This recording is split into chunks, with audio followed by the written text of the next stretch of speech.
نحمدہ ونصلی ونسلم علی رسولہ النبی الامین المکین الحنین الکریم الرؤوف الرحیم اما بعد فاعوذ باللہ من الشیطان الرجیم بسم اللہ الرحمن الرحیم۔ آج مرکز علم میں لیکچر نمبر 10 ہوگا۔ سب سے پہلے ہم پڑھیں گے تجوید، حروف لین کا بیان۔ حروف لین دو ہیں، واو لین اور یا لین۔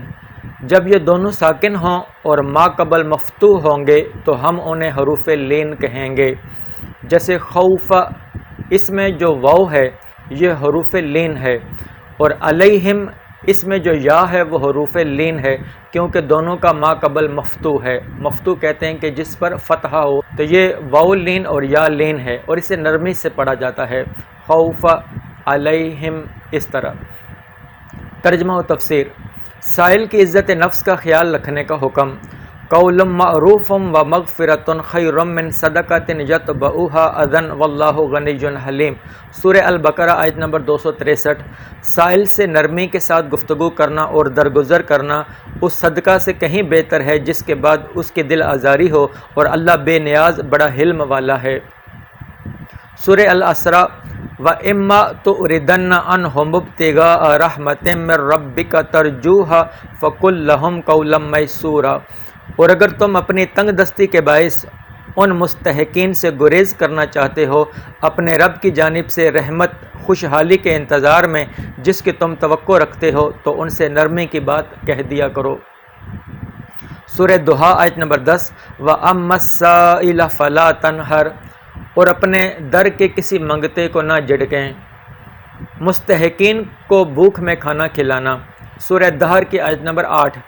وَيُطْعِمُونَ الطَّعَامَ عَلَىٰ حُبِّهِ مِسْكِينًا وَيَتِيمًا وَأَسِيرًا۔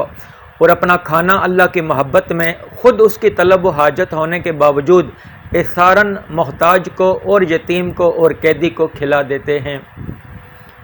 سورہ المائدہ کی آیت نمبر 99۔ اللہ تمہاری بے مقصد اور غیر سنجیدہ قسموں میں تمہاری گرفت نہیں فرماتا، لیکن تمہاری ان سنجیدہ قسموں پر گرفت فرماتا ہے جنہیں تم ارادی طور پر مضبوط کر لو، اور اگر تم ایسی قسم کو توڑ ڈالو تو اس کا کفارہ 10 مسکینوں کو اوسط درجے کا کھانا کھلانا ہے جو تم اپنے گھر والوں کو کھلاتے ہو، یا اس طرح ان مسکینوں کو کپڑے دینا ہے، یا ایک گردن یعنی غلام یا باندی کو آزاد کرنا ہے۔ پھر جسے یہ سب کچھ میسر نہ ہو تو 3 دن روزہ رکھنا ہے۔ یہ تمہاری قسموں کا کفارہ ہے جو تم کھا لو اور پھر توڑ بیٹھو، اور اپنی قسموں کی حفاظت کیا کرو۔ اسی طرح اللہ تمہارے لیے اپنی آیتیں خوب واضح فرماتا ہے تاکہ تم اس کے احکام کی اطاعت کر کے شکر گزار بن جاؤ۔ سورہ المدثر کی آیت نمبر 42۔ ما سلککم فی سقر قالوا لم نک من المصلین ولم نک نطعم المسکین۔ اور کہیں گے تمہیں کیا چیز دوزخ میں لے گئی؟ وہ کہیں گے ہم نماز پڑھنے والوں میں نہ تھے اور ہم محتاجوں کو کھانا نہیں کھلاتے تھے۔ سیرت رسول صلی اللہ علیہ وآلہ وسلم۔ عام الفیل۔ ابرہہ بادشاہ اور کعبہ معظمہ پر حملہ۔ کعبہ معظمہ کی بے حرمتی کے ارادے سے آنے والے شخص کا نام ابرہہ تھا۔ یمن کے لوگوں نے سلطنت حمیر کے آخری بادشاہ ذو نواس کے ظلم و ستم سے تنگ آ کر قیصر روم سے مدد طلب کی۔ قیصر روم نے روم کے صوبہ حبشہ کے گورنر نجاشی کو یمن والوں کی مدد کا حکم دیا۔ نجاشی نے اریات کی قیادت میں لشکر روانہ کیا اور ابرہہ کو اس کا نائب مقرر کر دیا۔ یمن پر قبضہ کے کچھ عرصہ بعد ابرہہ کی اریات کے ساتھ مخالفت شروع ہو گئی۔ بالآخر اس نے اریات کو ایک مقابلہ کے بعد قتل کر دیا اور خود یمن کا حکمران بن گیا۔ نیز اس معاملے پر نجاشی کی بھی رضامندی حاصل کر لی۔ اس مقابلے میں ابرہہ کا ایک اونٹ بھی کٹ گیا، جس وجہ سے اسے ابرہہ الاشرم بھی کہتے ہیں۔ السیرۃ النبویہ لابن ہشام۔ کعبہ معظمہ پر حملہ کرنے کا سبب۔ ابرہہ یمن کا حکمران تھا۔ سرکش و مغرور حکمرانوں کی طرح اسے بھی ذاتی نمائش کا خیال آیا۔ وہ یہ چاہتا تھا کہ لوگ اس کے گرد گھومیں اور صبح شام اس کا طواف کریں۔ سوچنے لگا کہ لوگ مکہ میں فقط ایک کعبہ کی زیارت کے لیے ہزاروں کی تعداد میں جاتے ہیں۔ ان کا جوش و خروش، حیرت انگیز جذبہ، عقیدت سے لبریز ولولہ اور والہانہ پن دیدنی ہوتا ہے۔ حالانکہ وہ ایک کچا مکان ہے، اس پر کالا غلاف چڑھا ہوا ہے، اس میں آرائش و زیبائش نام کی کوئی چیز نہیں۔ اگر میں اپنے ملک یمن میں انتہائی خوبصورت، دیدہ زیب اور آراستہ و پیراستہ محل بنا لوں اور پھر اہل عرب کو دعوت دوں کہ کعبہ کی بجائے وہ اس کی زیارت اور حج کے لیے آئیں، تو مجھے یقین ہے کہ وہ اس سادہ عمارت کے بجائے میرے محل کی زیارت کو ترجیح دیں گے اور دل و جان سے اس کا طواف کرنے کے لیے آنے لگ جائیں گے۔ اس نے دل میں اس خیال خام کو عملی جامہ پہنانے کا ارادہ کر لیا۔ ماہر ترین کاریگر، صاحب ہنر، فنکار اور مانے ہوئے معمار کام پر لگا دیے۔ انجینئرز کو حکم دیا کہ اپنی تمام فنی صلاحیتیں بروئے کار لائیں اور ایسا محل تیار کریں جو کسی نے نہ دیکھا ہو، جو بھی اس کا نظارہ کرے دنگ رہ جائے اور اس کی رعنائی و زیبائی میں کھو جائے۔ تعمیر کا سلسلہ شروع ہو گیا۔ کام میں تیزی پیدا کرنے کے لیے مزدوروں کو حکم دیا گیا کہ سورج نکلنے سے پہلے تعمیر کی جگہ پر پہنچ جایا کریں اور جو دیر کرے گا اس کا ہاتھ کاٹ دیا جائے گا۔ اس نے دہشت کی فضا قائم کرنے کے لیے اس ظالمانہ حکم پر عمل بھی کیا۔ ملکہ بلقیس کے محل کے کھنڈرات قریب ہی تھے، وہاں سے منقش پتھر منگوائے گئے۔ رخام، سنگ مرمر، سنگ یشب، یاقوت، زر و جواہر، چاندی، آبنوس اور تعمیر و آرائش میں کام آنے والی اشیاء اور دیگر خام مال کے ڈھیر لگا دیے گئے۔ معماروں نے اپنے فن کے خوب جوہر دکھائے، یہاں تک کہ ایک نہایتی عالیشان، شفاف اور روشن محل تیار ہو گیا، اور اس کا ارادہ تھا کہ یہ عمارت اتنی بلند ہو کہ اسے عدن سے بھی دیکھا جا سکے۔ اس عمارت کی اسی بلندی کی وجہ سے اسے کلیس کہا جاتا تھا، الروض الانف۔ محل کی تعمیر کے بعد جب ابرہہ نے اس کا جائزہ لیا تو اسے مقصد کے عین مطابق اور تسلی بخش پایا۔ اسے یقین ہو گیا کہ اب عرب اس کی زیارت کے لیے ضرور آئیں گے۔ اس نے غور کر کے فیصلہ کیا کہ اتنے حسین و جمیل اور آراستہ و پیراستہ محل کے حج کی دعوت دینے میں کوئی حرج نہیں۔ عربوں کا فرض بنتا ہے کہ عمارت کعبہ کو بھول جائیں اور اس محل کو ترجیح دیں اور اسی کو قبلہ مقصود بنائیں۔ اس نے عرب کے طول و عرض میں اعلان کرا دیا کہ حج اور زیارت کے لیے ایک بہتر عمارت تعمیر کر لی گئی ہے، اس لیے آئندہ زائرین ادھر کا رخ کریں اور حج کرنے کے لیے مکہ نہ جائیں۔ اس عمارت کو بنانے کے بعد اس نے نجاشی کو خط لکھا کہ میں نے آپ کے لیے اتنا عظیم گرجا تعمیر کیا ہے کہ اس سے پہلے اتنا خوبصورت گرجا کسی بادشاہ نے نہ بنایا ہوگا۔ اس منفرد تعمیر کا مقصد یہ ہے کہ اہل عرب مجبور ہو کر کعبہ کے بجائے حج کے لیے اس کا رخ کریں۔ یہ السیرۃ النبویہ میں ابن ہشام نے اور طبقات ابن سعد میں ہے۔ اہل عرب کعبہ معظمہ کو عزت و تکریم پر کسی سمجھوتا کے روادار نہ تھے، لہٰذا وہ ابرہہ کے اس اقدام کو برداشت نہ کر سکے۔ بنو کنانہ سے تعلق رکھنے والے ایک شخص نے اس جگہ پاخانہ کر دیا اور نجاست دیواروں کے ساتھ مل دی۔ ابرہہ کو اس واقعہ کی اطلاع ملی تو وہ یہ جان کر یہ اقدام کسی ایسے شخص ہی کا ہے جو کعبہ معظمہ سے محبت و عقیدت رکھتا ہے، لہٰذا اس نے کعبہ معظمہ کو نعوذ باللہ منہدم کرنے کا ارادہ کر لیا اور 9 عظیم الجثہ ہاتھیوں کو بطور خاص اپنے لشکر میں شامل کرتے ہوئے 60,000 کا لشکر لے کر مکہ معظمہ کی طرف روانہ ہوا۔ ابن سعد نے طبقات کے اندر یہ بیان کیا ہے۔ حملہ کی خبر سن کر اہل مکہ کا رد عمل۔ ابرہہ کے ارادے کی خبر مکہ معظمہ اور اس کے گرد و نواح میں موجود علاقوں تک بتدریج پہنچتی رہی۔ راستے میں کئی قبائل نے ابرہہ کا راستہ روکنے کی کوشش کی، جنہیں شکست کا سامنا کرنا پڑا، اور کئی علاقوں کے لوگوں نے ابرہہ کے اس مذموم فعل کے آگے کسی قسم کی رکاوٹ پیدا نہ کی۔ بالآخر ابرہہ کا لشکر مکہ مکرمہ کے قریب میں پہنچ گیا۔ ابرہہ نے سب سے پہلے وادی تہامہ میں قریش اور دیگر قبائل کے موجود جانوروں، اونٹ، گھوڑے، بکریوں وغیرہ پر قبضہ کیا۔ قبضہ میں لیے گئے ان جانوروں میں حضور نبی کرم صلی اللہ علیہ وسلم کے دادا جان حضرت عبد المطلب کے 200 اونٹ بھی شامل تھے، جو اس وقت مکہ مکرمہ کے سردار اور کعبہ معظمہ کے متولی تھے۔ قبیلہ قریش، کنانہ اور حذیل نے ابرہہ کے ساتھ جنگ کرنے کا ارادہ کیا، لیکن اس کی طاقت کو دیکھ کر اپنا ارادہ ترک کر دیا۔ ابرہہ نے مکہ مکرمہ پیغام پہنچایا، میں تمہارے ساتھ جنگ کرنے کے لیے نہیں آیا، میرا مقصد فقط اس گھر کو گرانا ہے، مجھے تمہارے خون بہانے سے کوئی دلچسپی نہیں۔ یہ امام ابن ہشام نے اپنی سیرت کے اندر اس کو بیان کیا ہے۔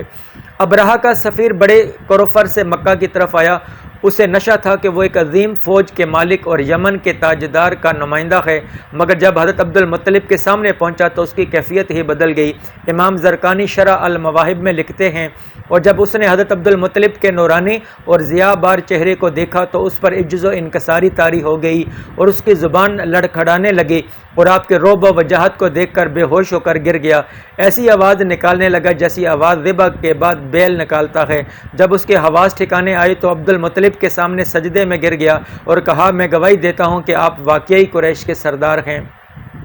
جب اچھی طرح سنبھل گیا تو پیغام دیا کہ شاہ یمن نے بھیجا ہے کہ ہم جنگ کے لیے نہیں آئے، فقط کعبہ کو گرانا چاہتے ہیں اور آپ مجھ سے آ کر ملیں۔ حضرت عبد المطلب کی ابرہہ سے ملاقات۔ حضرت عبد المطلب بے تکلف ابرہہ کے سامنے پہنچ گئے۔ امام ابن حشام اور زرقانی لکھتے ہیں، حضرت عبد المطلب اس وقت عرب کے لوگوں میں سب سے حسین و جمیل اور عظمت و جلال کے پیکر تھے۔ جب ابرہہ نے اس پیکر جمال کو دیکھا تو مبہوت ہو گیا، عزت و تکریم سے پیش آیا اور گوارا نہ کیا کہ دوسرے لوگوں کی طرح انہیں نیچے بٹھائے۔ یہ بھی گوارا نہ تھا کہ وہ اس کے برابر تخت پر بیٹھیں، اس لیے خود نیچے اتر کر آپ کے پاس قالین پر بیٹھ گیا۔ المواہب اور سیرت حلبیہ وغیرہ میں یہ بھی مروی ہے کہ ابرہہ کا ہاتھی بھی حضرت عبد المطلب کی پیشانی میں چمکتے ہوئے نور محمدی صلی اللہ علیہ وآلہ وسلم کے سامنے سجدہ ریز ہو گیا۔ اللہ تعالیٰ نے اسے زبان دی اور ہاتھی نے قابل فہم زبان میں اس نور محمدی صلی اللہ علیہ وآلہ وسلم کی خدمت میں سلام عرض کیا۔ ابرہہ آپ کی شخصیت سے بے حد مرعوب تھا۔ بولا، فرمائیے کس مقصد کے لیے تشریف لائے ہیں؟ آپ نے فرمایا، تمہارے فوجی میرے اونٹ ہانک کر لے آئے ہیں، وہ واپس کر دیں۔ ابرہہ انگشت بدندان رہ گیا، حیرت سے بولا، میں تو آپ کی شخصیت و وجاہت سے بے حد متاثر ہوا تھا، مگر آپ کی بات سن کر میری ساری عقیدت ختم ہو گئی ہے۔ آپ نہیں جانتے کہ میں آپ کی عقیدتوں کے مرکز کعبہ کو ڈھانے کے لیے آیا ہوں اور آپ کو 200 اونٹوں کی پڑی ہے۔ چاہیے تو یہ تھا کہ آپ کعبہ کے موضوع پر بات کرتے۔ حضرت عبد المطلب مسکرائے اور فرمایا، تم یہ راز نہیں سمجھ سکو گے، میں فقط اونٹوں کا مالک ہوں، اس لیے ان کی سلامتی چاہتا ہوں۔ کعبہ کا مالک اور ہے جو خود اس کی حفاظت کر لے گا، اور تجھے بھی پتہ چل جائے گا۔ ابرہہ کو واقعی کچھ پتہ نہ چلا اور وہ اس معنی خیز جواب کو تو سمجھ نہ سکا، البتہ اس نے حضرت عبد المطلب کے اونٹ واپس کر دیے اور کہا کہ کوئی بھی کعبہ کو میری زد سے نہیں بچا سکتا۔ حضرت عبد المطلب کی حفاظت کعبہ کے لیے دعا۔ ابرہہ سے ملاقات کے بعد حضرت عبد المطلب نے مکہ آ کر اپنے عوام کو ابرہہ کے ارادے سے آگاہ کیا اور حکم دیا کہ وہ گھر بار چھوڑ دیں اور پہاڑوں پر نکل جائیں تاکہ ابرہہ کا لشکر ہمیں کوئی نقصان نہ پہنچا سکے۔ اہل مکہ کو یہ ہدایات دینے کے بعد آپ خود کعبہ معظمہ کے پاس آئے اور اللہ تعالیٰ سے ابرہہ پر فتح اور مدد و نصرت کی دعا میں مصروف ہو گئے۔ سیرت ابن ہشام میں ہے آپ کے درج ذیل اشعار مرقوم ہیں، اے اللہ، ہر بندہ اپنے گھر بار کی حفاظت کرتا ہے، تو بھی اپنے گھر بار کی حفاظت کر۔ کل تیری قوت و طاقت پر ان کی قوت اور صلیب ہرگز غالب نہ آئے۔ اگر تو ان کو اور ہمارے قبلہ کو آزاد چھوڑنے والا ہے تو جس طرح تیری مرضی ہو تو اس طرح کر۔ اس دعا کے بعد حضرت عبد المطلب قریش کے ہمراہ پہاڑوں کی چوٹیوں پر آ گئے تاکہ مشاہدہ کر سکیں کہ ابرہہ کعبہ معظمہ کے ساتھ کیا سلوک کرتا ہے اور اس پر کیا بیتتی ہے۔ امام زرقانی شرح المواہب میں لکھتے ہیں کہ حضرت عبد المطلب قریش کے ساتھ پہاڑ پر موجود تھے کہ اچانک ان کے پیشانی پر نور محمدی صلی اللہ علیہ وآلہ وسلم کا دائرہ چاند کی طرح گھوما، جس میں زبردست روشنی پیدا ہوئی جو پھیلتی ہی چلی گئی۔ اس نے چراغ کی مانند کعبۃ اللہ کو منور کر دیا۔ حضرت عبد المطلب نے جب یہ نورانی منظر دیکھا تو فرمایا، اے اہل عرب، خوش ہو جاؤ، تمہاری دعا قبول ہو گئی ہے۔ لشکر ابرہہ پر ابابیل کا حملہ اور ان کا عبرتناک انجام۔ دوسرے روز ابرہہ نے ہاتھیوں کی صفیں درست کیں اور محمود نامی سب سے بڑے سفید ہاتھی کو آگے کھڑا کیا اور سپاہیوں کو حکم دیا کہ آگے بڑھیں، مگر اس ہاتھی نے آگے بڑھنے سے انکار کر دیا۔ انہوں نے اس کا رخ دوسری طرف کیا تو وہ چل پڑا، مگر جو ہی کعبہ کی طرف موڑا وہ پھر رک گیا۔ اگر اسے یمن، شام یا مشرق کی طرف موڑتے تو چل پڑتا اور جب کعبہ کی طرف موڑتے تو وہ رک جاتا۔ ان کی سمجھ میں کچھ نہ آیا کہ یہ کیا راز ہے۔ یہ امام ابن ہشام نے اپنی سیرت میں لکھا ہے۔ امام ابو نعیم دلائل النبوت میں ابابیلوں کی آمد کا منظر یوں بیان کرتے ہیں کہ حضرت عبد المطلب، مسعود ثقفی اور عمر پہاڑ پر کھڑے یہ حیرت انگیز منظر دیکھ رہے تھے۔ اچانک عمر نے حضرت عبد المطلب کی توجہ ایک طرف مبذول کرائی اور دیکھ کر کہا کہ دیکھیں کیا آپ کو کچھ دکھائی دے رہا ہے؟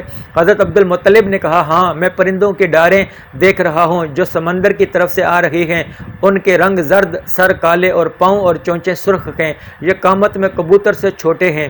امام ابو نعیم مزید بیان کرتے ہیں کہ ہر پرندے کے پاس مسور کے دانے کے برابر 3 کنکریاں تھیں۔ یہ خدائی لشکر ٹڈی دل اور شہد کی مکھیوں کی طرح ابرہہ کے لشکر پر چھا گیا اور اسے ہر طرح سے گھیر لیا۔ پھر اس نے لشکر پر کنکریوں کی بارش کر دی، جسے وہ کنکری لگی جسم کو چھیدتی ہوئی نیچے تک چلی گئی۔ ان کنکریوں نے طاقتور جسموں کو چھنی کر دیا، گوشت پوشت اڑا دیا اور اس طرح ریزہ ریزہ ہو گئے جیسے چبایا ہوا بھوسا ہوتا ہے۔ امام ابن اسحاق بیان کرتے ہیں کہ ابرہہ بھی باغ اٹھا، لیکن ہر منزل پر وہ ٹوٹتا اور بکھرتا رہا۔ دراں کے جب اپنے گھر پہنچا تو سینہ پھٹ گیا اور دل باہر آ گیا۔ اس کا وزیر ابو یکسوم حبشہ کی طرف بھاگا، اس کے سر پر پرندوں کا ایک غول منڈلاتا رہا، اسے کچھ پتہ نہیں تھا، لیکن جب وہ نجاشی کے سامنے پہنچا تو ان پرندوں نے اس پر کنکریاں پھینک دیں اور وہ نجاشی کے سامنے ٹوٹ پھوٹ کا شکار ہو گیا۔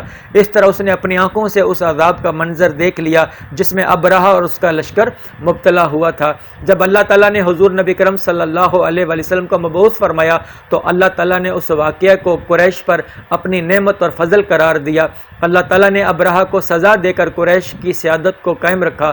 ارشاد ربانی ہے، الم تر کیف فعل ربک باصحاب الفیل الم یجعل کیدہم فی تضلیل وارسل علیہم طیرا ابابیل ترمیہم بحجارۃ من سجیل فجعلہم کعصف مأکول۔ سورہ فیل۔ کیا آپ نے نہیں دیکھا کہ آپ کے رب نے ہاتھی والوں کے ساتھ کیا سلوک کیا؟ کیا اس نے ان کے مکر و فریب کو باطل و ناکام نہیں کر دیا؟ اور اس نے ان پر ہر سمت سے پرندوں کے جھنڈ بھیج دیے جو ان پر کنکریلے پتھر مارتے تھے، پھر اللہ نے ان کو کھائے ہوئے بھوسے کی طرح پامال کر دیا۔ اس کے بعد قدرت خداوندی نے ایک ایسی طوفانی بارش نازل کی جس کے ریلے میں کافروں کی تمام لاشیں بہہ کر سمندر میں غرق ہو گئیں اور یہ تمام علاقہ صاف ستھرا ہو گیا۔ محمود ہاتھی صحیح سالم واپس لوٹ گیا۔ اس مہم میں چونکہ ابرہہ ہاتھی لے کر آیا تھا، اس لیے عرب اس مہم کو واقعہ الفیل اور اس سال کو عام الفیل کہتے ہیں۔ یہ واقعہ حضور نبی کرم صلی اللہ علیہ وآلہ وسلم کی ولادت باسعادت سے 40 دن پہلے وقوع پذیر ہوا تھا۔ امام ابن اسحاق نے اپنی سیرت کے اندر اسے بیان کیا ہے۔ الفقہ، سنن نماز۔ جو چیزیں نماز میں حضور نبی کرم صلی اللہ علیہ وآلہ وسلم سے ثابت ہیں لیکن ان کی تاکید فرض اور واجب کے برابر نہیں، سنن کہلاتی ہیں۔ نماز میں یہ سنن ہیں: تکبیر تحریمہ کہنے سے پہلے دونوں ہاتھ کانوں تک اٹھانا، دونوں ہاتھوں کی انگلیوں کو معمول کے مطابق کھلی اور قبلہ رخ رکھنا، تکبیر کہتے وقت سر کو نہ جھکانا، امام کا تکبیر تحریمہ اور ایک رکن سے دوسرے رکن میں جانے کی تمام تکبیریں بلند آواز سے کہنا اور اس کے ساتھ مقتدی کا بھی دل میں تکبیرات کا کہنا سنت ہے۔ دائیں ہاتھ کو بائیں ہاتھ پر ناف کے نیچے باندھنا، ثنا پڑھنا، تعوذ یعنی اعوذ باللہ من الشیطان الرجیم پڑھنا، تسمیہ یعنی بسم اللہ الرحمن الرحیم پڑھنا۔ فرض نماز کی تیسری اور چوتھی رکعت میں صرف سورہ فاتحہ پڑھنا، آمین کہنا، ثنا، تعوذ، تسمیہ اور آمین سب کا آہستہ پڑھنا۔ سنت کے مطابق قرات کرنا یعنی نماز میں جس قدر قرآن مجید پڑھنا سنت ہے اتنا پڑھنا۔ رکوع اور سجدے میں 3 بار تسبیح پڑھنا۔ رکوع میں سر اور پیٹھ کو ایک سیدھ میں برابر رکھنا اور دونوں ہاتھوں کی کھلی انگلیوں سے گھٹنوں کو پکڑ لینا۔ قوما میں امام کا تسمیع یعنی سمیع اللہ لمن حمدہ اور مقتدی کا تحمید یعنی ربنا لک الحمد کہنا اور اکیلے پڑھنے والے کا تسمیع اور تحمید دونوں کہنا۔ سجدے میں جاتے وقت پہلے دونوں گھٹنے، پھر دونوں ہاتھ، پھر ناک، پھر پیشانی رکھنا اور اٹھتے وقت اس کے برعکس عمل کرنا یعنی پہلے پیشانی، پھر ناک، پھر ہاتھ اور اس کے بعد گھٹنے اٹھانا۔ جلسہ اور قعدہ میں بایاں پاؤں بچھا کر اس پر بیٹھنا اور سیدھے پاؤں کو اس طرح کھڑا رکھنا کہ اس کی انگلیوں کے سرے قبلہ رخ ہوں اور دونوں ہاتھ رانوں پر رکھنا۔ تشہد میں اشہد ان لا الہ اس پر شہادت کی انگلی سے اشارہ کرنا اور الا اللہ پر انگلی گرا دینا۔ قید اخیرہ میں تشہد کے بعد درود ابراہیمی پڑھنا۔ درود ابراہیمی کے بعد دعا پڑھنا، پہلے دائیں طرف پھر بائیں طرف سلام پھیرنا۔ ان سنتوں میں سے اگر کوئی سنت سہون رہ جائے یا قصدن ترک کی جائے تو نماز نہیں ٹوٹتی اور نہ ہی سجدہ سہو واجب ہوتا ہے، لیکن قصدن چھوڑنے والا گناہگار ہوتا ہے۔ سجدہ سہو، جو چیزیں نماز میں واجب ہیں اگر ان میں سے کوئی واجب بھولنے سے چھوٹ جائے یا فرض میں تاخیر ہو جائے تو اس کی کمی کو پورا کرنے کے لیے سجدہ سہو کرنا واجب ہے۔ حضرت ابو ہریرہ رضی اللہ تعالیٰ عنہ سے مروی ہے کہ حضور نبی کرم صلی اللہ علیہ وآلہ وسلم نے فرمایا، تم میں سے جب کوئی شخص نماز پڑھتا ہے تو شیطان آ کر ارکان نماز اس پر خلط ملط اور مشتبہ کر دیتا ہے، حتیٰ کہ اسے یاد نہیں رہتا کہ اس نے کتنی رکعات پڑھی۔ یہ امر پیش آئے تو وہ بیٹھ کر 2 سجدہ سہو کرے۔ سجدہ سہو ادا کرنے کا طریقہ، سجدہ سہو کرنے کا طریقہ یہ ہے کہ نمازی آخری رکعت میں تشہد کے بعد دائیں طرف ایک سلام پھیرے اور پھر 2 سجدے کرے، پھر بیٹھ کر تشہد، درود اور دعا پڑھے اور پھر دونوں طرف سلام پھیر دے۔ سجدہ تلاوت، قرآن حکیم میں 14 آیات ایسی ہیں جن کی تلاوت کرنے یا کسی سے سننے کے فوراً بعد سجدہ واجب ہو جاتا ہے، اسے سجدہ تلاوت کہتے ہیں۔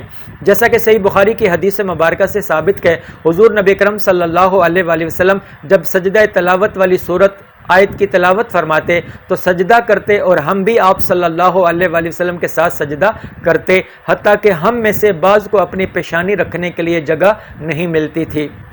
نماز سے باہر سجدہ تلاوت کا بہتر طریقہ یہ ہے کہ کھڑے ہو کر سجدہ تلاوت کی دل سے نیت کرے، بعد ازاں ہاتھ اٹھائے بغیر اللہ اکبر کہہ کر سجدہ میں چلا جائے اور کم از کم 3 بار سبحان ربی الاعلیٰ کہے، پھر اللہ اکبر کہتا ہوا کھڑا ہو جائے۔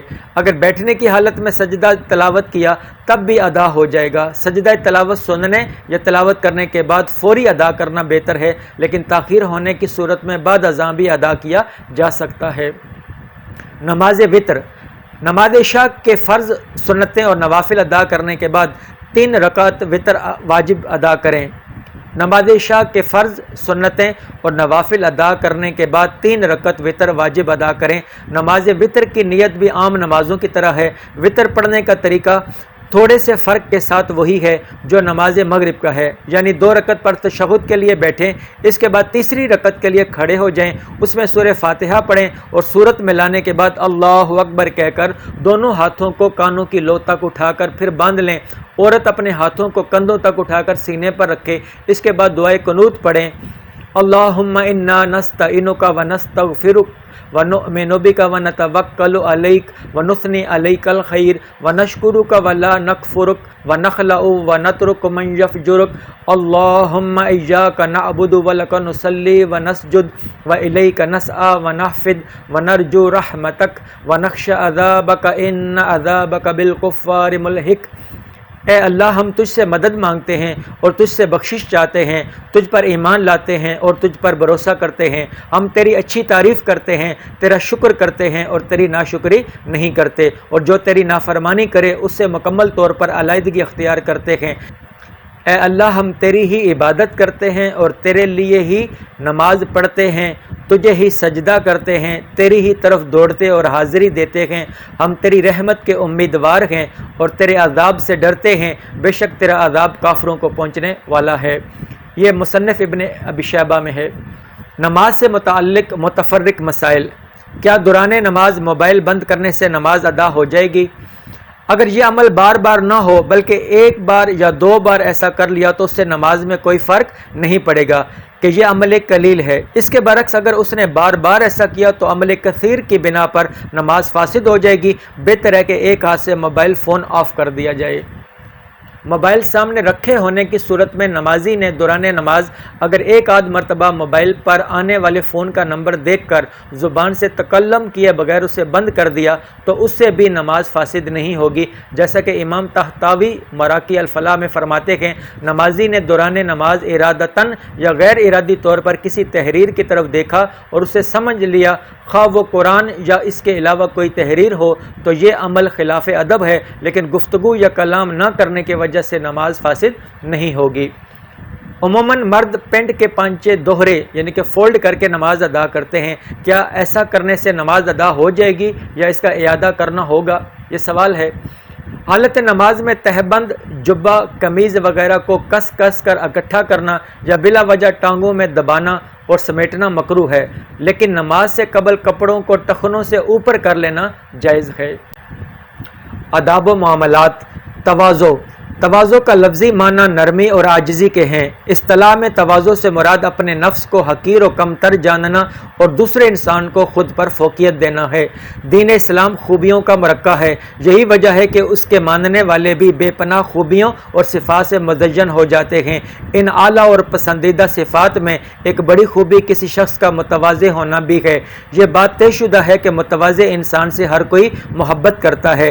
اس کے برعکس متکبر شخص معاشرے میں برا اور ناپسندیدہ سمجھا جاتا ہے۔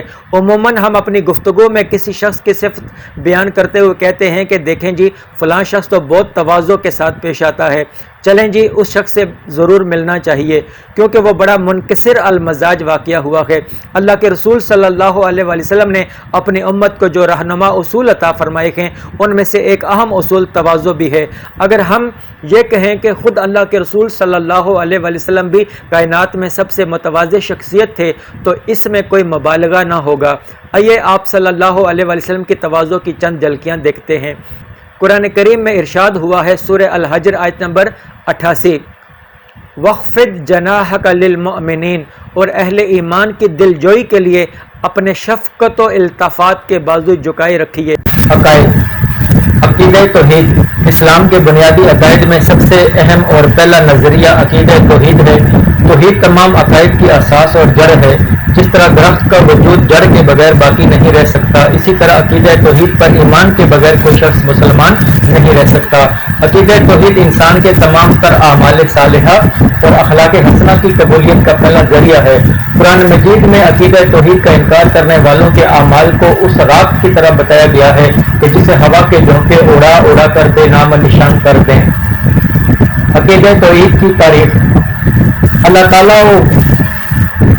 تعالیٰ وحدہ لا شریک کی ذات لا شریک کو اس کی ذات اور صفات میں شریک سے پاک ماننا اور اللہ تعالیٰ کی ذات اور صفات کا زبان سے اقرار اور دل سے تصدیق کرنے کا نام توحید ہے۔ اللہ تعالیٰ ساری کائنات کا خالق و مالک ہے، وہ اپنی ذات و صفات میں بے مثل اور لا شریک ہے، وہی معبود حقیقی ہے، وہ سب جہانوں کا پالنے والا اور حاجت روا ہے، اس کی ذات و صفات ہر عیب و نقص سے پاک ہے۔ حکم شرعی۔ اللہ تعالیٰ اپنی ذات و صفات میں بے مثل اور لا شریک ہے، لہذا اس کی ذات و صفات میں کسی کو شریک ٹھہرانا کفر ہے۔ عقیدہ توحید قرآنی آیات کی روشنی میں سورہ اخلاص میں عقیدہ توحید کو مکمل لیکن اجمالی طور پر بیان فرما دیا گیا ہے۔ قل هو اللہ احد اللہ الصمد لم یلد ولم یولد ولم یکن لہ کفوا احد۔ اے نبی مکرم آپ فرما دیجئے وہ اللہ ہے جو یکتا ہے، اللہ سب سے بے نیاز، سب کی پناہ اور سب پر فائق ہے، نہ اس سے کوئی پیدا ہوا ہے اور نہ ہی وہ پیدا کیا گیا ہے اور نہ ہی اس کا کوئی ہمسر ہے۔ اللہ تعالیٰ کی ذات و صفات میں کسی کو شریک ٹھہرانا شرک ہے جو کہ گناہ عظیم ہے۔ ارشاد ربانی ہے، ان الشرک لظلم عظیم، سورہ لقمان آیت نمبر 13، بے شک شرک بہت بڑا ظلم ہے۔ عقیدہ توحید احادیث مبارکہ کی روشنی میں صحیح مسلم میں حضرت سفیان بن عبداللہ الخطبی رضی اللہ عنہ روایت کرتے ہیں کہ میں نے عرض کیا یا رسول اللہ مجھے اسلام میں ایک ایسی بات بتا دیجئے کہ پھر میں اس کو آپ صلی اللہ علیہ وآلہ وسلم کے بعد کسی سے نہ پوچھوں۔ آپ صلی اللہ علیہ وآلہ وسلم نے فرمایا قل آمنت باللہ فاستقم، تم کہو میں اللہ پر ایمان لایا پھر اس پر ثابت قدم رہو۔ اسی طرح سنن ابی داؤد میں ہے کہ حضرت ابو امامہ رضی اللہ عنہ روایت کرتے ہیں کہ رسول اللہ صلی اللہ علیہ وآلہ وسلم نے فرمایا من احب للہ وابغض للہ واعطى للہ ومنع للہ فقد استکمل الایمان۔ جس شخص نے اللہ تعالیٰ کے لیے محبت کی، اللہ تعالیٰ کے لیے عداوت رکھی اور اللہ تعالیٰ کے لیے دیا اور اللہ تعالیٰ کے لیے دینے سے ہاتھ روک لیا، بس اس نے اپنا ایمان مکمل کر لیا۔ آیات و احادیث کا خلاصہ۔ اللہ تعالیٰ کی ذات و صفات کا زبان سے اقرار اور دل سے تصدیق تقاضائے ایمان ہے۔ اللہ تعالیٰ کی ذات و صفات میں کسی کو شریک ٹھہرانا کفر ہے۔ اللہ تعالیٰ کے سوا کوئی بھی معبود اور حقیقی حاجت روا نہیں ہے۔ شفاعت اور علم غیب اللہ تعالیٰ کے اذن اور عطا کے بغیر کسی کو میسر نہیں آتے۔ اللہ تعالیٰ کے لیے محبت اور اس کی رضا کے لیے نفرت تکمیل ایمان کی علامت ہے۔ عقیدہ توحید کی ضرورت و اہمیت۔ رب ذوالجلال کی وحدانیت پر یقین ہر دور کے سعادت مندوں کا شاعر رہا ہے۔ عقیدہ توحید ہر دور میں خوش نصیبوں کا درہ امتیاز رہا ہے۔ عظمت توحید کا اعتراف ہر دور میں محض نجات رہا ہے، اور ہر دور میں حق پرست یہی پیغام دیتے آئے ہیں، صرف اللہ تعالیٰ کی ذات ہی واحد و یکتا اور واجب الوجود ہے، اور وہی مستحق عبادت ہے۔ ہم سے پہلے انبیاء کرام علیہم السلام کی امتوں کا بھی یہی اعتقاد تھا، اور اس امت میں بھی یہی معیار الوہیت مانا گیا۔ انسان پر سب سے زیادہ احسانات خالق و مالک رب ذوالجلال کے ہیں، جس نے اسے پیدا کیا اور پرورش فرمائی۔ انسان پر اللہ تعالیٰ کا سب سے بڑا حق یہ ہے کہ انسان اسے وحدہ لا شریک کو تسلیم کرے۔ اس لیے عقیدہ توحید تمام عقائد کی اساس اور تمام اعمال کا مدار ہے۔ چنانچہ الہامی کتابوں میں بار بار اسی عقیدے کا درس دیا گیا ہے، تاکہ انبیاء کرام علیہم السلام کی دعوت کا موضوع اول یہ عقیدہ رہا۔ سید المرسلین خاتم النبیین محمد مصطفیٰ صلی اللہ علیہ وسلم نے اسی عقیدے کی تبلیغ کے لیے طائف کے بازار میں پتھر بھی کھائے، سخت حالات کا مقابلہ کرتے ہوئے مسلسل آگے بڑھے اور اس جہان کو عقیدہ توحید کی عظمتوں سے مالا مال کیا۔ آپ صلی اللہ علیہ وسلم نے اپنی امت پر بھی لازم کیا کہ وہ اس نور کو آگے بانٹتے رہیں۔ یہ امت مسلمہ کا درہ امتیاز اور سعادت ہے کہ اس نے اتنی صدیوں کا طویل سفر مکمل کر لیا ہے اور اب تک عقیدہ توحید کی امین ہے، لیکن مادہ پرستی اور ہوس زر کا ماحول اس عقیدہ کی چمک پر اثر انداز ہو رہا ہے۔ نیز عقیدہ توحید کے لحاظ سے کچھ شکوک و شبہات پیدا کیے جا رہے ہیں۔ ایک طرف سے امت مسلمہ کو صحیح العقیدہ ہونے کے باوجود قدم قدم پر شرک کے بھیانک فتنوں کا سامنا ہے، اور دوسری طرف کچھ جہال اور فریب خوردہ لوگ امت توحید کو خرافات کی وادیوں میں دھکیلنے پر کھلے ہوئے ہیں۔ اس حساس اور خطرناک موڑ پر عقیدہ توحید کی قرآن و سنت کی روشنی میں جامع تشریح کی جامع ضرورت ہے۔ عقیدہ توحید کی پختگی میں ہی ہمارے تمام مسائل کا حل موجود ہے۔ پاکستان اپنی بنیاد اور بقا کے لیے ایک ایسے نظریے کا محتاج ہے جس کی بنیاد عقیدہ توحید پر ہے۔ اس عقیدہ کی برکت سے افراد میں وحدت فکری اور جرأت و شجاعت پیدا ہوتی ہے۔ اس عقیدے کے حامل افراد ظلم و سفاکیت کے سامنے کبھی اپنا سر نہیں جھکاتے، اور احقاق حق اور ابطال باطل ان کا وتیرہ ہوتا ہے۔